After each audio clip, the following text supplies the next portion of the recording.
Hi అండి. Welcome to my channel. PM Kisan నిధికి సంబంధించి అయితే లేటెస్ట్ అప్డేట్ అనేది వచ్చిందండి. పీఎం కిసాన్ సమ్మాన్ నిధి యోజన 21వ విడత నిధులు విడుదలకైతే కేంద్ర ప్రభుత్వం సన్నద్ధమవుతోందని తెలుస్తుంది. దీపావళికి ముందే రైతులకు మోదీ సర్కార్ శుభవార్త అయితే చెప్పనుందండి. 21వ విడత నిధులను దీపావళికి ముందుగానే రిలీజ్ చేయబోతున్నట్టయితే తెలుస్తుంది.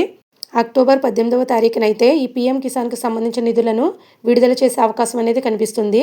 ఎందుకంటే అక్టోబర్ 21వ తారీఖున దీపావళి పండుగ రానుంది కాబట్టి దీపావళి కంటే ముందుగానే ఈ పీఎం కిసాన్కి సంబంధించిన 21వ విడత నిధులను కేంద్రం అయితే రిలీజ్ చేయబోతుంది. ప్రతి ఏడాది 6,000 రూపాయలు రైతుల ఖాతాల్లో కేంద్ర ప్రభుత్వం నిధులు జమ చేయనుంది. 3 దఫాల్లో రైతుల ఖాతాల్లో 2,000 రూపాయల చొప్పున విడుదల చేస్తున్నారు. ఇది డైరెక్ట్గా బెనిఫిట్ ట్రాన్స్ఫర్ ద్వారా అయితే రైతుల ఖాతాల్లో జమ అవుతున్నాయి. ఇప్పటి వరకు దేశవ్యాప్తంగా ఉన్న కొన్ని కోట్ల మంది రైతులు ఈ పథకం ద్వారా లబ్ధి పొందుతున్నారండి. అయితే ఈ పథకం ద్వారా లబ్ధి పొందాలంటే ముందుగానే ఈకేవైసీ పూర్తి చేసుకోవాల్సి ఉంటుంది. ఇది కేవలం ఆన్లైన్లో మాత్రమే పూర్తి చేసుకోవాలండి. అదేవిధంగా ల్యాండ్ వెరిఫికేషన్ కూడా పూర్తి చేసుకోవాలి. ముందుగానే బ్యాంక్ అకౌంట్ను ఆధార్కు లింక్ చేయాలి. డీబీటీ ఆప్షన్ ద్వారా అయితేనే ఈ పీఎం కిసాన్ నిధులు అనేవి రిలీజ్ అవుతాయండి. రైతుల ఖాతాల్లో నేరుగా అయితే జమ అవుతాయి.